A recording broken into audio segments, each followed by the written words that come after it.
For this week on Silver Screen, our computer programmers create their own twist on a popular game. Juniors received their class rings at the annual ring ceremony. And will our girls basketball team have a three-peat at the state championship tonight?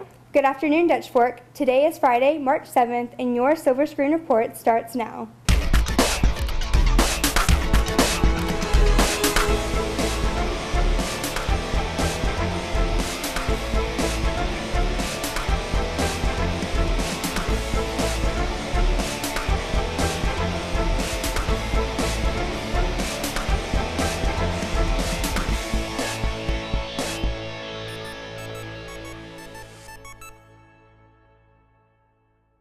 On Tuesday night in the auditorium, Junior Board hosted the Junior Ring Ceremony. Lacey Jeter has more.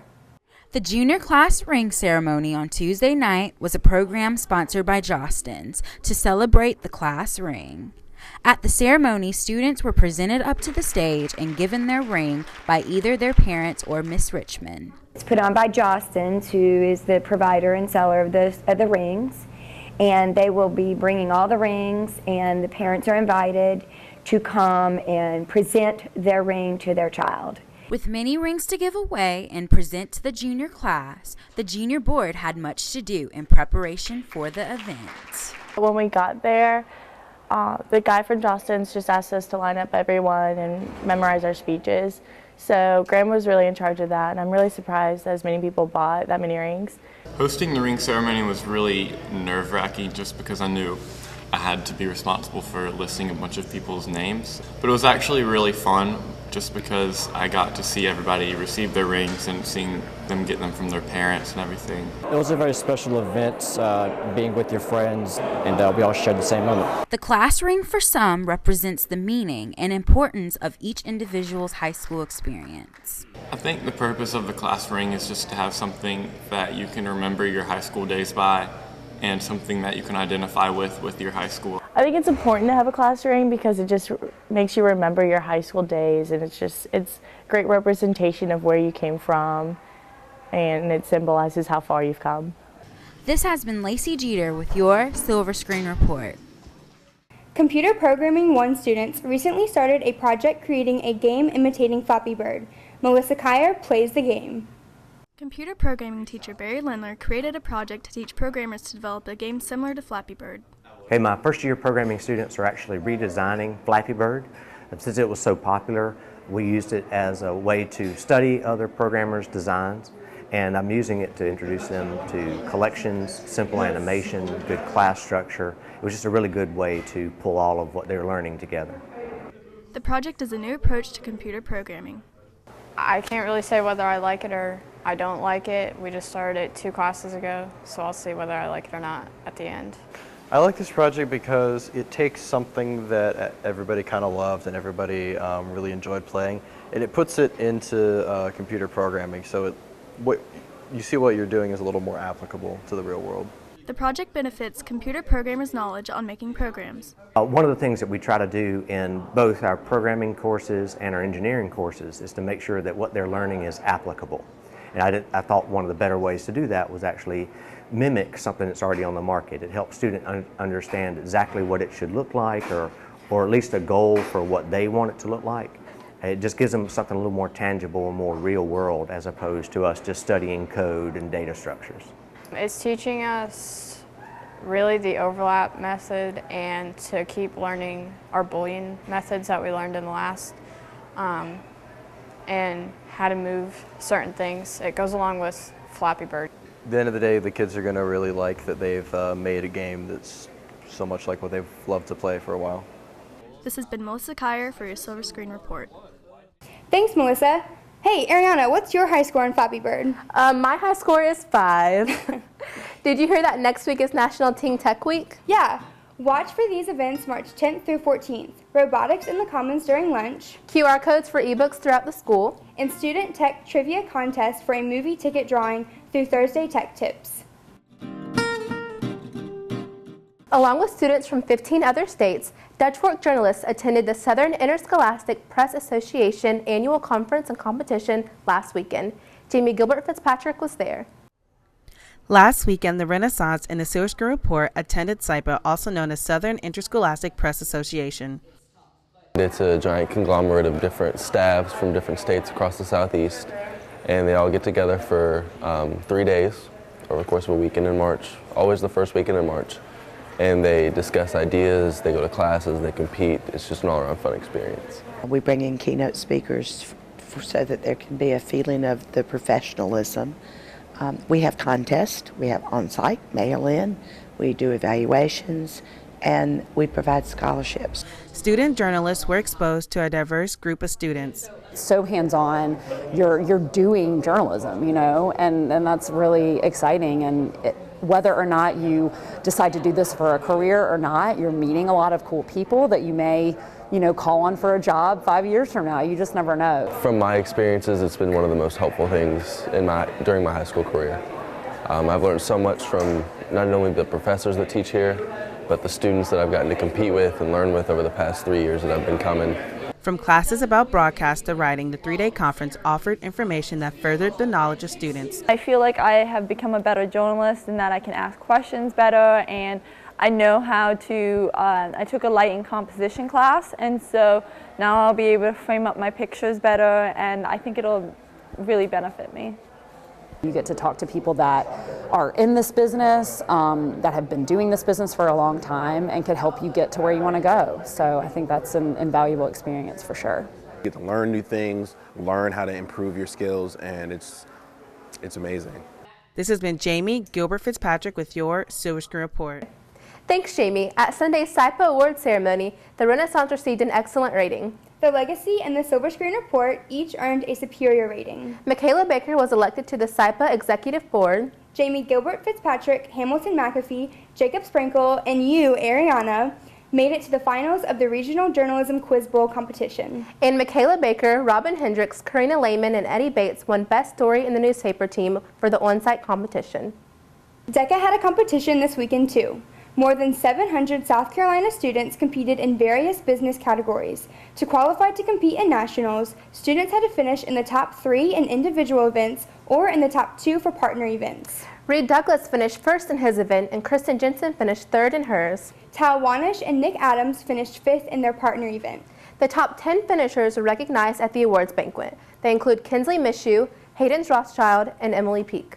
DECA's national competitions are May 3rd through the 6th in Atlanta. The last chance for attendance makeup for the first semester is March 15th. Here's what you need to know. SAMP is the Student Attendance Makeup Program. The next SAMP is on March 15th from 7:30 a.m. to 2 p.m. in room 103. SAMP is $15 for each missed class. This is the last chance to make up first semester classes. And remember, payments must be made no later than 2:30 on March 14th. For this week's Kids in the Hall, we asked students why attendance makeup is important.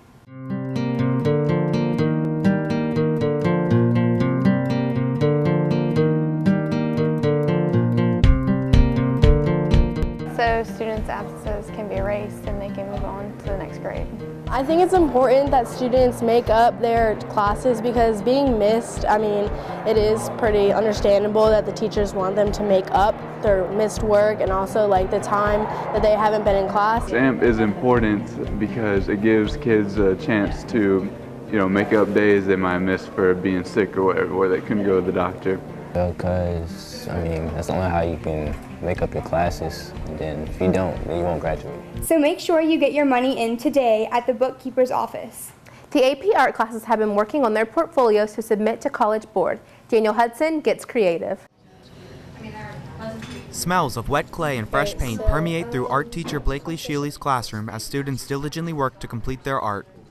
It's a form of expression that I've found, it really helps me relieve stress and stuff, and I really like working with my hands. A great way to express myself. It's one of the few things I'm really good at, so I love being able to just bring what I love as in subject matter into life. For me, it's an outlet to express myself. The projects will be submitted to College Board as the class's AP exam, and each artist is required to have a theme. My theme is basically dragons because they're awesome, but it goes deeper than that. I want to be able to show the form and the color and the very uniqueness that dragons have.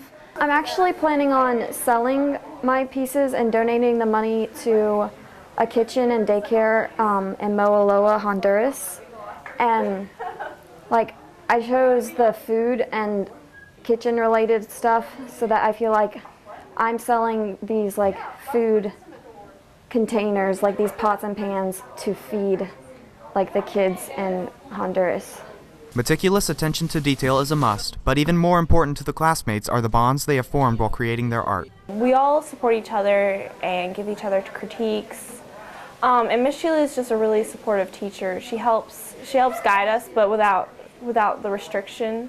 The people in the class have been growing with me through all of 3D. So like you really form relationships with the people in this class. Like my closest friends are in this class, and like I love them all, and I wouldn't change any of it. This has been Daniel Hudson for your Silver Screen Report.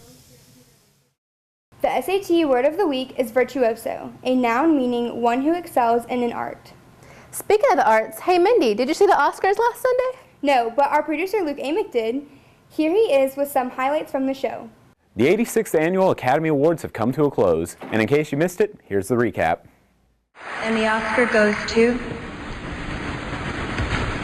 Jared Leto. Jared Leto gave a heartwarming speech dedicated to his mother after winning Best Supporting Actor for Dallas Buyers Club. That girl is my mother, and she's here tonight. First-time actress Lupita Nyong'o took home Oscar Gold for her portrayal of Patsy in 12 Years a Slave. It doesn't escape me for one moment that so much joy in my life is thanks to so much pain in someone else's. Hopes were running high for Leonardo DiCaprio this year, but alas, the Best Actor Oscar went to Matthew McConaughey for his performance in Dallas Buyers Club. DiCaprio's role as Jordan Belfort in Martin Scorsese's The Wolf of Wall Street marks his 5th nomination, as well as the 5th time he has left the ceremonies empty-handed. After 4 years of relentless work, the crew of Gravity's efforts have finally paid off. The film took home 7 Oscars, including Best Director Alfonso Cuarón. This is Cuarón's first nomination and win. The screenplay for Spike Jonze's critically acclaimed Her earned the writer-director his first Oscar in his 15-year career. As for the ceremony itself, it went off without a hitch, with the exception, however, of John Travolta's mispronunciation of the name Idina Menzel, which he pronounced The wickedly talented one and only Adele Dazeem. Returning host Ellen DeGeneres received generally positive reviews for her humor, a selfie which crashed Twitter, and ordering a pizza. Julia wants cheese. Who's your favorite movie star? They're here. Well, who do you want to talk to? 2013 was an exceptional year for movies, and all 9 films nominated for the Best Picture Oscar deserved the award in their own right. Naturally, only 1 film can receive the award, and this year, the Oscar went home with the producers of 12 Years a Slave. This has been Luke Amick for your Silver Screen Report. So I put my name in the Travolta name generator, and apparently I'm Marley Harvest. And I'm Amelia Memes. Well, March is National Athletic Trainer Month. Haley Ungener takes a look at Dutch Fork's athletic training program. The athletic training program is an important resource for student athletes at Dutch Fork. We try to prevent injuries. We do emergency care on injuries when they occur. And then after an injury has occurred, we do all the physical therapy on the athlete. Our job is kind of just to be a support system to be able to be there for the athlete and cater to their needs and just really like help them recover, because our #1 priority is get them back to doing what they love. My training room has Coach Harvey, and he's a good motivator, and he's always there to help me, and a lot of necessary tools like the boxes that I jump on. Along with the training room, athletes also use outside resources such as physical therapy. Well, obviously the healing process, everybody heals differently. But research shows that if you can do use things like modalities, which is ice or cold therapies and heat, or sometimes electricity or ultrasound, you're actually able to speed up the healing process. He tells me the things that I need to know and makes me understand why I have to do everything so that I can have a speedy recovery. PT helps me like regain muscle and stability and like strength I didn't have in it before, so it gets me stronger so I can come back and play. As an athletic trainer, I see injuries all the time. Most of the injuries occur during football season because that is our like biggest sport that we all work. But the most frequent injuries we see are ankle injuries, which is kind of cool because that's what we're learning about in class. And being a student athletic trainer, we get to see the recovery process hands-on in the training room. Through stretching, icing, or jumping, the trainers aid with the recovery process of injured athletes. The different therapy techniques we use are catered specifically from athlete to athlete. Most of the time we'll put them in the whirlpool. We got to control swelling. There's different steps and processes we go through for each athlete. After each injury, athletes want to get back on the field as soon as possible. I can't lift weights. Well, any upper body lifting. I hope to be better than I was before I got injured, even stronger. This has been Haley Youngner for your Silver Screen Report. Dutch Fork plays Greenwood for the girls 4A basketball state championship tonight. Hamilton McAfee has a preview.